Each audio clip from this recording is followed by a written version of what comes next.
The grave marker stood quiet beneath the falling snow. Caleb Mercer watched from the cabin window, coffee growing cold in his weathered hands. 3 years Margaret had rested beyond that split-rail fence. 3 winters he'd stood at this same window, measuring time by the snow that covered her name. December always cut deepest, behind him. The fire crackled low. His daughter Ellie sat at the kitchen table, charcoal moving steadily across paper. 8 years old, with her mother's copper hair and solemn eyes. She drew with the focus of someone trying to capture something important before it slipped away. Caleb turned from the window. His boots scraped against the worn floorboards as he moved toward the stove. The cabin felt smaller in winter, the walls pressing close with memories he couldn't escape. "Papa," he paused, coffee pot in hand. "Yes, little bird. Do you think Mama can see the snow from heaven?" The question struck like a fist to his chest. Caleb set the pot down carefully, knuckles whitening around the handle. He'd learned that grief didn't soften with time. It just changed shape, finding new ways to ambush a man when he least expected it. "I expect she can," he managed. "She always loved the first real snow of Christmas." Ellie nodded, satisfied with the answer. She returned to her drawing, tongue pressed between her lips in concentration. Caleb moved closer, curiosity pulling him despite himself. 3 figures on the paper. A tall man with dark hair, a small girl with braids, and between them, a woman with yellow hair and a gentle smile. Not Margaret, whose hair had been copper like Ellie's. Someone else entirely. Caleb's jaw tightened. He said nothing, turning back to the window where the snow fell heavier now. The 3rd chair at their table sat empty, gathering dust. He'd removed the cushion Margaret had sewn. Couldn't bear to see it. But the chair remained, a hollow reminder of what they'd lost. Better this way, he told himself. Safer. A man's heart could only break so many times before the pieces refused to fit back together. A man can carry his grief or let it carry him. His father had once said, "Either way, it rides along." Caleb carried his. Every morning he rose before dawn, tended the animals, chopped wood until his shoulders burned. Physical labor kept the demons quiet, but evenings were harder. Evenings, when Ellie needed stories he'd forgotten how to tell, when the silence grew so thick it threatened to suffocate them both. He glanced at his daughter's drawing once more. The woman with yellow hair smiled back at him from the paper, warm and welcoming. His chest ached with something he refused to name. The knock shattered the morning stillness. Caleb's hand froze on the coffee pot. Visitors didn't come to his cabin. He'd made certain of that over 3 years of careful distance. The town knew him as the widower who kept to himself, who came for supplies and church but nothing more. The knock came again, more urgent this time. Caleb set the pot down and moved toward the door. Through the frost-edged glass, he could make out a figure hunched against the wind, small, female, alone. He opened the door to a face he recognized from Sunday services. Hannah Cole, the young widow who'd arrived in town 6 months past. She stood on his porch clutching a worn carpet bag, eyes red-rimmed from crying. Snow dusted her shoulders and the brim of her bonnet. "Mr. Mercer." Her voice trembled. "I apologize for intruding. I wouldn't have come if I had anywhere else to go." Caleb's grip tightened on the doorframe. "What's happened?" "The boarding house. Mr. Fletcher sold the building yesterday. New owner wants us out by week's end. But She swallowed hard. "I have nowhere to go. I heard you sometimes take in travelers passing through. I can pay, and I'll only need a few days until I find proper lodging." Every instinct screamed at him to refuse. A widow under his roof, even temporarily, would set tongues wagging from here to Sunday. More than that, he couldn't afford the complication. His life ran on careful routine now.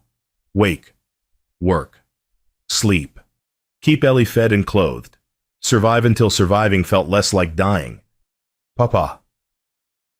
Ellie appeared behind him, peering around his leg, her face lit with recognition. "You're the lady from church." The one who smells like lavender and helped me find my hymnal when I dropped it. Hannah managed a weak smile despite her distress. I remember. You have a lovely singing voice. Ellie tugged Caleb's sleeve with surprising urgency. Papa, it's almost Christmas. We can't send her into the cold. Her eyes, Margaret's eyes, held him captive. Even the stable had room for Mary. Caleb's jaw worked. The words of refusal died on his tongue. How could he preach charity to his daughter while practicing none himself? What kind of example did that set? The barn has a room, he heard himself say. The words felt dragged from somewhere deep. Small, but warm enough. You can stay there until you find proper lodging. Relief flooded Hannah's face. Thank you, Mr. Mercer. I promise I won't be any trouble. As she stepped inside, Caleb noticed the small wooden cross peeking from her carpet bag. Worn smooth from handling, clearly cherished. Another soul carrying grief, wearing it close to her heart. He should have turned her away. Instead, he'd let winter inside his walls. When trouble knocks, a wise man answers. When he doesn't, trouble kicks the door down anyway. His father's voice echoed in his memory. Hannah's whispered thank you carried weight beyond mere gratitude. Caleb nodded once, jaw tight, and stepped aside to let her pass. The snow outside fell heavier still. Through the window, Caleb watched his daughter run toward the barn. Ellie clutched an armful of quilts, her small boots leaving tracks in the fresh snow. Her laughter carried on the wind, bright and clear as church bells, a sound he'd nearly forgotten existed. Hannah appeared at the barn door, kneeling to meet Ellie at eye level. She accepted the quilts with genuine warmth, her smile softening the worry lines around her eyes.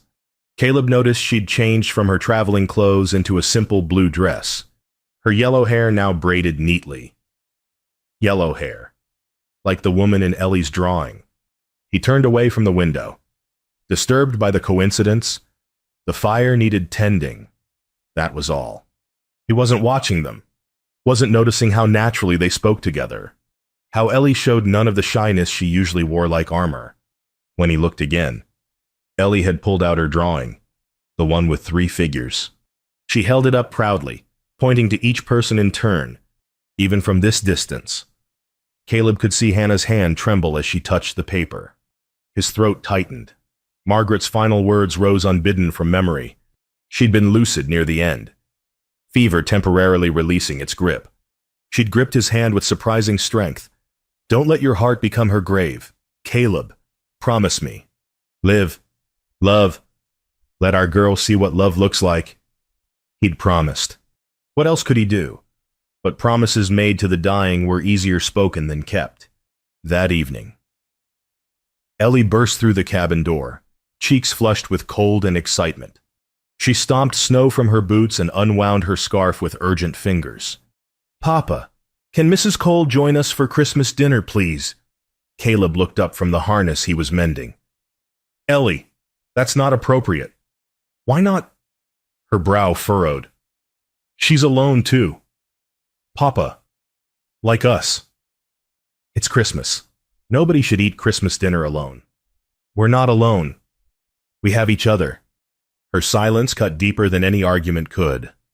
Ellie simply looked at him, those solemn eyes seeing straight through his careful walls. She didn't need words. Her expression said everything. They weren't living, they were surviving. And surviving wasn't enough. Caleb set the harness down. His hands felt suddenly clumsy, uncertain. I suppose one dinner wouldn't hurt. Ellie's smile broke across her face like sunrise after storm. She launched herself at him, thin arms wrapping around his neck.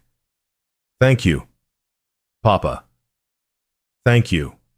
He held her close, breathing in the scent of snow and soap and childhood. His daughter, his reason for breathing. A fence keeps cattle in and strangers out, Margaret used to say. But sometimes it just keeps a man from living. Caleb had built his fences high and strong. But somehow, in the space of one morning, a widow's tears and a child's faith had found the gaps. He'd agreed to the dinner, knowing he'd crossed a threshold he couldn't uncross. Told himself it was charity, nothing more, Christian duty to the stranger in need. But as Ellie's smile brightened the cabin for the first time in years, he recognized the lie for what it was. He'd opened a door he'd sworn to keep bolted. God help him. Dawn found Caleb chopping wood, axe falling in steady rhythm. The physical labor helped. Always had. His shoulders burned with each swing, muscles working through the tension that coiled in his chest. 3 days Hannah had been in their barn. 3 days of careful distance and polite nods. 3 days of noticing things he had no business noticing. From the cabin, her humming drifted through the cold morning air. A hymn, soft and sweet. The melody carried on wood smoke. Caleb's axe paused mid-swing. Margaret's favorite hymn, the one she'd hummed while kneading bread. Coincidence? Nothing more. He brought the axe down harder. Inside. Changes had crept into his carefully ordered world. The cabin stood tidier, though he hadn't asked for help. Ellie's torn stockings appeared mended by the hearth. Fresh bread rose in the warming oven, its yeast smell filling the rooms. Yesterday, he'd found Hannah teaching Ellie to read. They'd sat at the kitchen table, heads bent together over a primer. Hannah's patient voice guiding Ellie through the difficult words. His daughter's face had shone with concentration and pride. "Your daughter has a quick mind, Mr. Mercer," Hannah had said when she noticed him watching. "She'll read anything you put before her soon enough. Her mother taught her." The words came out rougher than intended. "I just kept the books dusted." Hannah had simply nodded, returning to the lesson, no judgment in her eyes, no pity either. Just quiet understanding. That understanding frightened him more than he cared to admit. Caleb split another log, watching the wood fall in clean halves. A thaw in winter didn't mean spring had arrived. Sometimes it just meant the cold would cut deeper when it returned. "Morning, Caleb."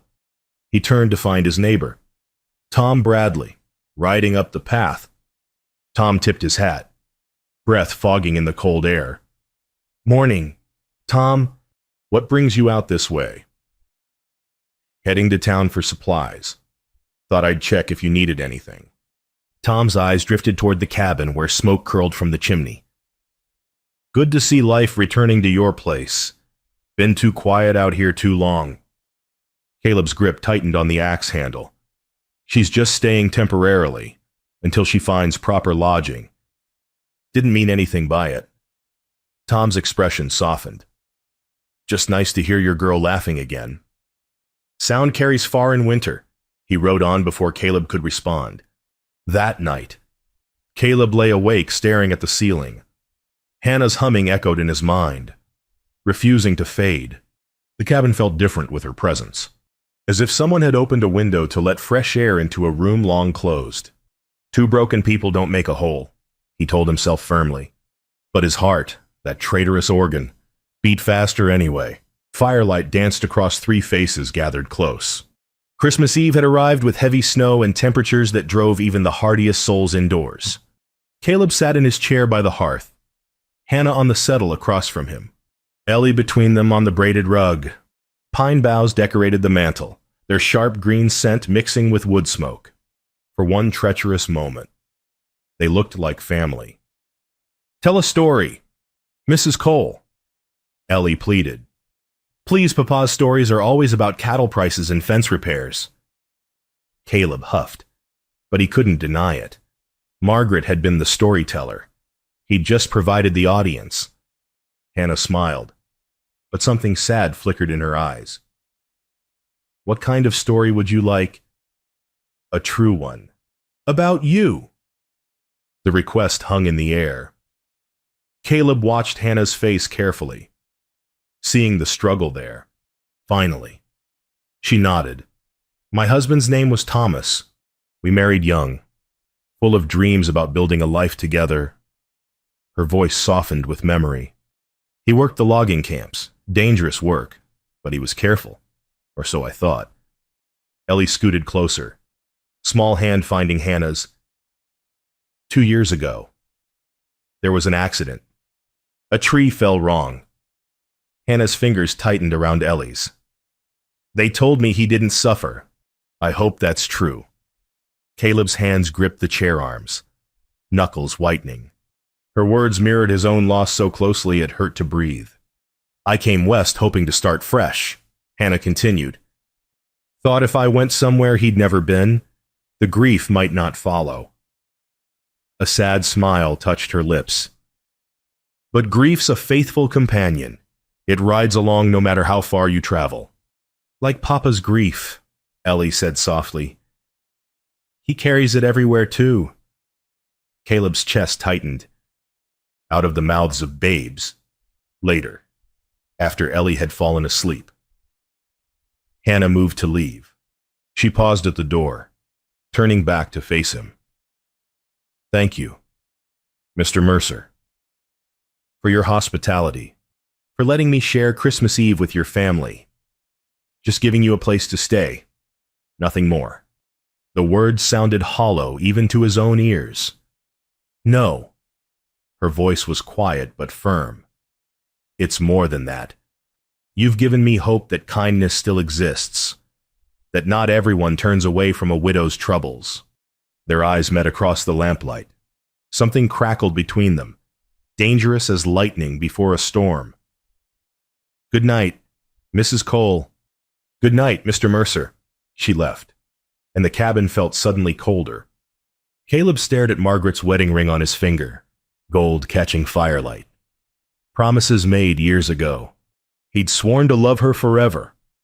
But forever was a long time when you were living it alone. Grief's a river, he thought. A man can drown in it alone, or find someone to help him cross. Sleep didn't come that night, neither did peace. Christmas morning brought terror instead of joy. Caleb woke to Ellie's whimper, finding his daughter's forehead burning beneath his palm. Fever. The word struck like a bullet to his chest, stealing his breath. Fever had taken Margaret. He remembered those final days with terrible clarity. His hands trembled as he lifted Ellie from her bed. She felt so small, so fragile in his arms. Her eyes fluttered open, confused and glassy with heat. Papa, I don't feel good. I know, little bird, I know. Panic clawed at his throat.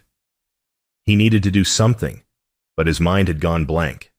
All he could see was Margaret's face, pale against the pillow, fever burning through her like wildfire.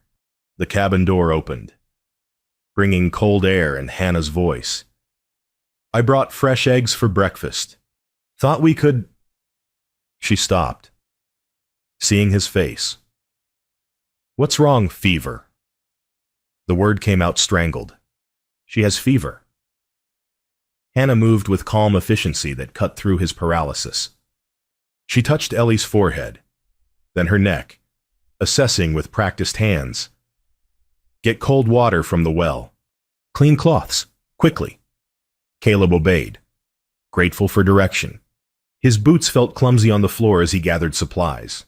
Hannah had already moved Ellie to the bed, loosening her nightgown, speaking in low, soothing tones. The morning became a blur of cold cloths and willow bark tea. Hannah worked steadily, showing no fear. She'd done this before. Clearly. Her hands remained steady where his shook. She'll be fine. Caleb. Hannah's voice cut through his spiraling thoughts. The fever's already responding. Children run hot quickly, but they cool quickly too. This isn't the same. She didn't say as what. She didn't need to. By afternoon, the fever broke. Ellie slept peacefully, breathing even and deep. Color had returned to her cheeks. Caleb slumped in the chair beside her bed, exhaustion and relief warring for dominance. You saved her. His voice came out rough. I did what anyone would do. Hannah wrung out another cloth, setting it aside. You froze because your mind went to dark places. That's natural, given what you've lost. I froze because I'm a coward. No. Her voice hardened. You froze because you loved your wife and you love your daughter. Fear's a horse that'll throw you if you let it. But sometimes you need another hand on the reins. There's no shame in that. He wanted to argue but couldn't find the words that evening. Exhaustion pulled Ellie into deep sleep. Caleb sat by her bed, unable to leave.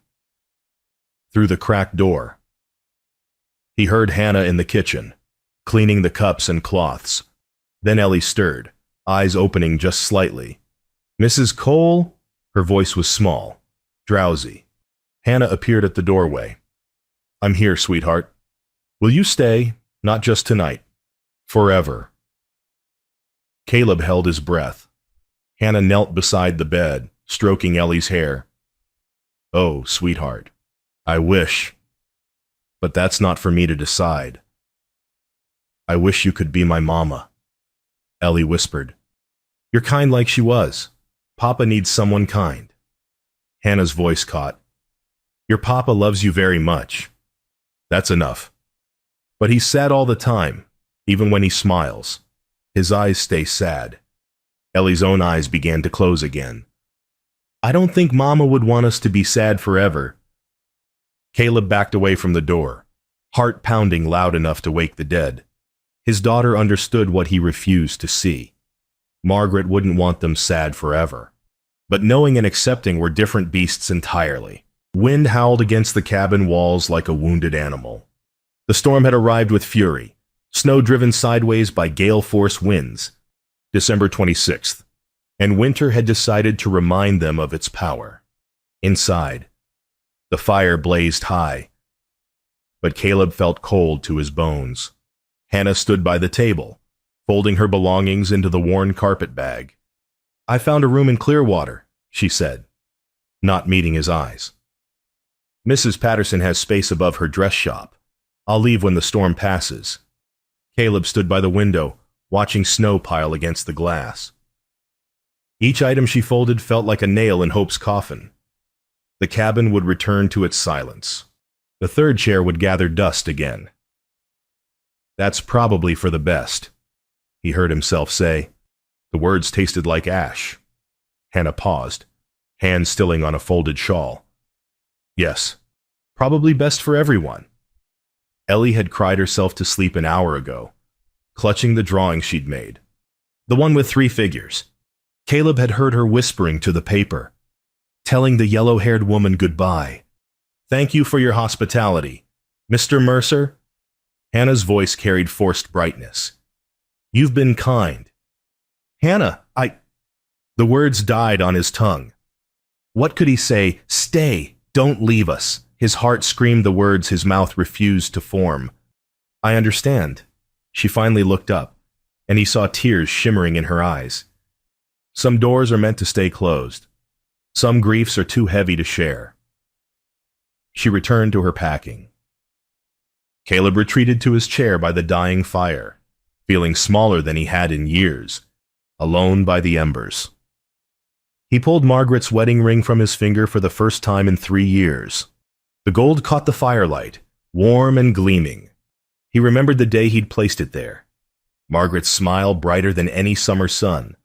They'd been so young, so certain that love conquered all. Love hadn't conquered fever. But Margaret's final words echoed in the crackling flames. Live, love. Let our girl see what love looks like. He'd promised, and he'd broken that promise for 3 long years. A man's heart can be his shelter or his prison. He held the only key. Caleb kissed the ring gently, pressing it against his lips. Then, with hands that trembled only slightly, he placed it in his Bible beside Margaret's pressed wildflower. Not forgotten, never forgotten, but released, honored, not hoarded. The fire snapped, sending sparks up the chimney. Outside, the storm raged on. Inside, a different storm had finally broken. Caleb rose from the chair, decision forged in fire and grief and desperate hope. Tomorrow, before she left. Tomorrow, he would speak the words that burned in his chest, or lose everything twice. Dawn broke pale and crystalline over fresh snow.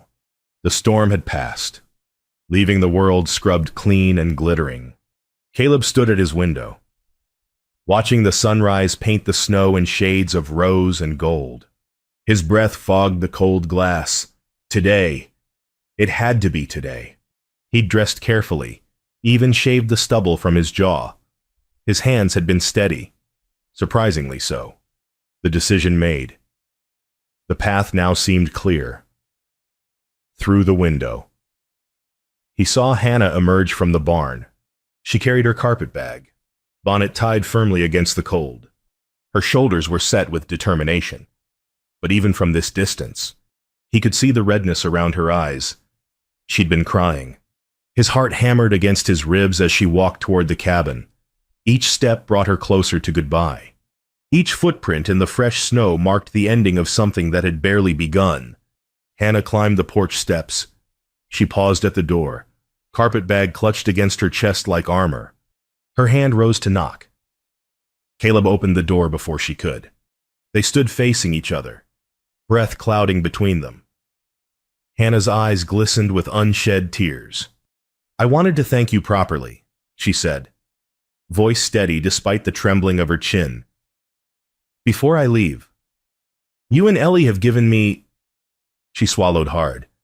"You've given me a Christmas I'll treasure." "Hannah," she shook her head, "please, let me say this. I know I've overstayed my welcome. I know this situation is improper, but I want you to know that you're a good man. Caleb Mercer. Your wife was blessed to have you. Hannah, I need you to listen." "No." She stepped back, tears finally spilling down her cheeks. "Don't. Please don't be kind right now. I can't bear it." She turned, starting down the porch steps. "My heart has room for you this Christmas." The words stopped her mid-stride. She stood frozen, one foot on the bottom step, carpet bag clutched tight. Caleb stepped onto the porch, his own voice rough with emotion he'd held back too long. "And every day after, if you'll have us—" Hannah turned slowly, disbelief and hope warring on her face. "What did you say? I've been a fool." He descended the steps, closing the distance between them. "I thought keeping my heart closed meant protecting it, but I was wrong. I was just letting it die slowly." "Caleb, you asked me not to be kind." He stood before her now, close enough to see the tears tracking down her cheeks. "But I'm not being kind. Hannah, I'm being honest for the first time in 3 years." Behind him, the cabin door creaked open. Ellie appeared in her nightgown, eyes wide with hope. "Stay," Caleb said, voice breaking on the word. "Stay with us. Let us remember together how to live again."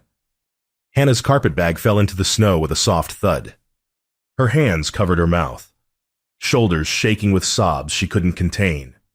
"I've been alone so long," she whispered through her fingers. "I forgot what home felt like." "Then let us remind you." Ellie flew off the porch, launching herself at Hannah, thin arms wrapped around the widow's waist, holding tight. "Please stay, Mrs. Cole. Please, I need you. Papa needs you. We need you." Hannah knelt in the snow, gathering Ellie close, tears flowing freely now. She looked up at Caleb over his daughter's head, her eyes asking the question she couldn't voice. "Are you certain?" Caleb knelt beside them both, uncaring of the snow soaking through his trousers. He took Hannah's hand in his, feeling her fingers tremble. "I'm certain," he said. "Stay." Hannah's smile broke through her tears like sunrise through storm clouds. "Yes, I'll stay." Ellie whooped with joy, hugging them both. 3 people knelt in the snow together, laughing and crying and holding tight. The third chair would be empty no more. Courage isn't the absence of fear, Caleb thought as he helped Hannah to her feet. It's saddling up anyway. Behind them, the cabin waited, smoke curling from the chimney. Home. Finally. Truly home. Spring arrived with gentle insistence. Snow melted gradually, revealing the brown earth beneath. Crocuses pushed through the softening ground, their purple and yellow heads nodding in the warming breeze. The world was waking after winter's long sleep. Caleb drove the last fence post into the soft spring earth, wiping sweat from his brow. His shoulders ached pleasantly from the honest labor. Around him, the ranch stretched green and promising under the April sky. Coffee. He turned to find Hannah approaching, 2 cups balanced carefully in her hands. Sunlight caught the gold band on her finger, making it gleam. They'd married in February, a quiet ceremony at the church. The whole town had turned out, faces beaming with approval. Even the widow Peterson, notorious for her sharp tongue, had dabbed tears from her eyes. "Thought you'd need warming up," Hannah said, handing him a cup. Her yellow hair was braided down her back, and she wore the blue dress she'd arrived in, now neatly mended. Caleb took the cup, their fingers brushing in the exchange. After 3 months of marriage, the touch still sent warmth through him that had nothing to do with the coffee. "Fence is coming along well," she observed, surveying his work. "This one's for the garden you wanted." "Keep the rabbits out," her smile brightened. "You spoil me. Husband." "Not spoiling, just making up for lost time." Across the meadow, Ellie's laughter rang out pure and joyous. She chased butterflies through the tall grass, her copper hair streaming behind her like a banner. 9 years old now, and growing faster than the spring wheat. "Mama Hannah." She came running toward them, breathless and rosy-cheeked. "Look what I found." She held up a handful of wildflowers, purple and white and yellow. "Can I put them on the table?" "They'll look lovely there," Hannah said, kneeling to accept the bouquet. "Why don't you find a jar to put them in?" Ellie beamed and raced toward the cabin. The screen door banged shut behind her with cheerful carelessness. Caleb sipped his coffee, watching his daughter disappear inside. His daughter who laughed freely now, who called Hannah Mama without hesitation, who'd stopped drawing pictures of what might be because she finally had what was... "You're quiet," Hannah observed, "just thinking. About..." He set the coffee cup on the fence post and took her hands in his. "About how close I came to missing this, to letting fear rob us of everything." "But you didn't." She squeezed his hands. "You opened the door when I needed it most." Margaret would be glad," he said softly, "seeing us like this. She loved you both. She'd want you to live, not just survive. Took me 3 years to understand the difference. Lessons take time." Hannah leaned against him, her head finding its natural resting place against his shoulder. "The important thing is you learned." They stood together, watching the sun track across the sky. The ranch spread before them, fences mended and fields plowed, ready for planting. A house was built with boards and nails. Caleb thought, a home's built with love and sacrifice. He'd lost one to gain the other. That evening, the 3 of them gathered on the porch. The sun painted the sky in brilliant oranges and pinks as it sank toward the horizon. Ellie sat between them on the bench, content as a cat in sunshine. Inside, above the hearth, hung her drawing now framed in hand-carved wood, the 3 figures, complete and whole. Below it, in her careful script, "Family. Tell me a story, Papa," Ellie murmured, sleepy from the long spring day. Caleb smiled. A real smile, the kind that reached his eyes and warmed them from within. Strange how smiling felt natural again after so long. "Once upon a time," he began, "there was a man who forgot how to live. He thought keeping his heart closed kept it safe. But really, he was just letting it grow cold." Hannah's hand found his, squeezing gently. "Then one Christmas morning," Caleb continued, "an angel knocked on his door. She was cold and alone and had nowhere to go. And even though the man was afraid, he let her in." Ellie snuggled closer, eyes drifting shut. The angel didn't have wings or a halo. She had yellow hair and kind eyes and a heart full of love she thought no one wanted. But the man's daughter saw the truth. She saw that sometimes angels come in ordinary forms, asking for shelter from the storm. What happened? Ellie mumbled. The man was foolish at first. He tried to keep his heart closed. But the angel's kindness melted his walls like spring sun melts winter snow. And finally, when she was about to leave, the man found his courage. What did he say? He said, "My heart has room for you this Christmas. And every day after, if you'll have us." Ellie sighed contentedly. That's the best story, Papa. It's still being written. Little bird. Best stories always are. Hannah leaned her head against his shoulder. Stars emerged one by one as darkness fell softly, gentle as a blessing. Inside the cabin, lamplight glowed warm and welcoming. Beyond the fence, Margaret's grave rested peaceful under spring's first wildflowers. Not forgotten, never forgotten, but honored. Released. Her memory remained, woven into the fabric of their lives. But no longer a weight that bent them double. Love had found its way home. And home, as it turned out, had room enough for three. The story continued, but the ending was already written in the stars, and the laughter and the quiet contentment of three hearts. Beating together, every storm ends with sunrise, every broken heart can rebuild. Every frontier becomes home when you have someone to share it with. And love, no matter how late, always finds its way, always.